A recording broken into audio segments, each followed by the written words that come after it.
안녕하세요. 김태숙 전도사입니다. 오늘 본문 말씀은 민수기 33장 말씀입니다. 오늘 본문의 민수기라는 한자어는 헬라어의 수를 센다는 말을 번역한 것이지만 민수기의 히브리어 이름 뜻은 광야에서라는 말입니다. 광야에서라는 제목에 맞게 민수기 33장의 말씀은 이제 가나안 땅에 들어가기에 앞서 이스라엘 백성이 지나온 40년의 광야 여정을 세세히 기록한 것입니다. 약 250만 명이나 되는 수많은 이스라엘 사람들이 광야의 여러 곳들을 움직이면서 어떻게 함께 이동하고 40년 동안이나 그러한 생활을 해야 했을까 잘 상상이 되지 않습니다.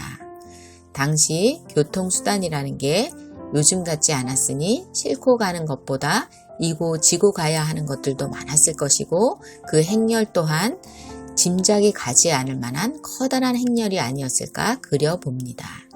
오늘 본문에 소개된 곳들은 출애굽한 이스라엘 백성들이 광야에서 지나온 여정의 출발지를 포함한 42곳의 지명이 나옵니다. 이스라엘 백성이 광야길을 가는 도중에 들렀던 곳들은 지금은 정확하게 그 위치를 확인할 수 없는 곳이며 지도에 나타난 지점들도 추상적인 곳입니다.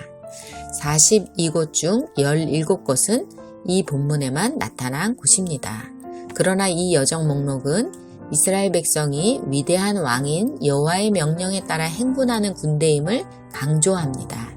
1절 말씀에 대오를 갖추어 라고 표현되어 있으며 2절 말씀에는 여호와의 명령대로 그 노정을 따라 행진한 것을 기록하였으니 라고 쓰인 것을 보면 알 수 있습니다.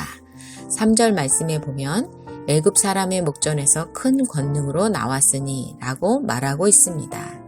하나님의 인도하신 가운데 목적지를 향해 나아가는 잘 조직된 군대의 모습을 나타내고 있습니다. 9절 말씀에 엘림의 이름이 엘림에는 샘물 12과 종려 70그루가 있으므로 거기에 진을 치고 라고 나와 있습니다. 샘물 12개는 이스라엘 12지파를 상징하는 것이고 종려 70그루는 이스라엘의 70인의 장로를 상징하는 것으로 이것은 여러 곳에 진을 치고 고된 여정에 지친 이스라엘 백성에게 물과 나무들을 통해 주시는 큰 기쁨이 되었다고 합니다. 이 여정들을 보노라면 우리가 기억하는 이스라엘 백성들이 불평했던 곳들의 지명들도 나옵니다. 물이 없어 불평하던 때, 먹을 것이 없어 불평하던 때, 고기가 먹고 싶다고 불평하던 때, 이럴 때마다 지도자를 원망하고 자신들이 나온 애굽으로 되돌아가자고 했던 사람들이 떠오릅니다. 이스라엘 백성이 광야길을 처음 걷기 시작할 때, 처음 애굽에서 나왔을 때는 얼마 후면 가나안에서 노예로 살지 않고 자유롭게 하나님만 섬기는 나라의 백성으로 살 수 있다는 푸른 꿈을 가지고 나왔을 것입니다. 그러나 조금 예상치 못했던 일들, 불편한 일들이 생기니 금세 실망하고 불평하고 원망하는 이스라엘 백성들의 모습을 볼 수 있습니다. 인생은 예상치 못한 일들의 연속이며 그 중에는 겪지 않고 싶은 일들도 많이 만나게 됩니다. 그러나 하나님께서 우리 인생들을 보시고 하나님의 사람으로 만들어 가시려고 계획하신 큰 그림 안에 우리가 있다는 것을 생각하고 본다면 그러한 일들은 단순하게 힘든 일이나 없었더라면 하는 일들이 아니라 하나님의 선하신 계획 가운데 우리를 반드시 유익하게 하는 일이 된다는 것입니다. 이스라엘 백성이 지나가야 했던 가나안에서 애굽 국경까지는 약 일주일 정도 걸리는 것이 통례였다고 합니다. 그런데 이스라엘 민족이 가나안에 들어가기까지의 기간은 40년이나 걸렸습니다. 우리가 모두 들어 알고 있고 민수기의 곳곳에서 말하고 있는 바에 의하면 이스라엘 백성이 광야에서 배워야 할 큰 과제는 여호와의 말씀으로 사는 것이었습니다. 그들은 그것을 배우기 위해 40년이라는 시간이 필요했던 것입니다. 모세는 이렇게 이야기합니다. 이 40년 동안에 내게 광야길을 걷게 하신 것을 기억하라. 이는 너를 낮추시며 너를 시험하사 내 마음이 어떠한지 그 명령을 지키는지 않는지 알려 하심이라. 너를 낮추시며 너를 줄이게 하시며 또 너로 알지 못하며 내 조상들도 알지 못하던 만나를 내게 먹이신 것은 사람이 떡으로만 사는 것이 아니요 여호와의 입에서 나오는 모든 말씀으로 사는 줄을 내게 알게 하려 하심이니라.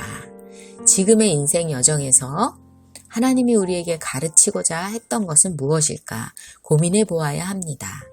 불평하고 원망스러울 때는 기도하고 우리가 이 가운데 하나님께 배워야 할 것이 무엇인지 찾아보아야 합니다. 그것은 우리가 체험했던 지난날에 하나님의 은혜들을 묵상하고 하나님이 좋으신 분이라는 것을 굳게 믿으면서 찾을 수 있습니다. 오늘도 하나님의 신실하신 인도하심을 굳게 의지하는 한날 되시기를 축복합니다. 기도드리겠습니다. 우리 인생의 주인이 되신 하나님 감사합니다. 우리가 인생을 살아가며 겪는 여러 가지 일들을 통해서 하나님이 어떤 분인지 잘 모르고 원망하고 불평하고 낙심하던 때도 있었습니다. 이스라엘 백성의 눈앞에 있는 일들은 어려운 일이었지만 하나님의 큰 그림 속에서 그들을 하나님의 사람으로 만들어 가시려는 하나님의 선하신 계획하심이 늘 함께 하셨던 것을 오늘 말씀을 통해서 보았습니다. 우리가 지금 겪고 있는 이 일들을 통해서 배울 것들을 놓치지 않는 삶을 살도록 우리를 도와주시고 함께하여 주세요. 예수님의 이름으로 기도드립니다.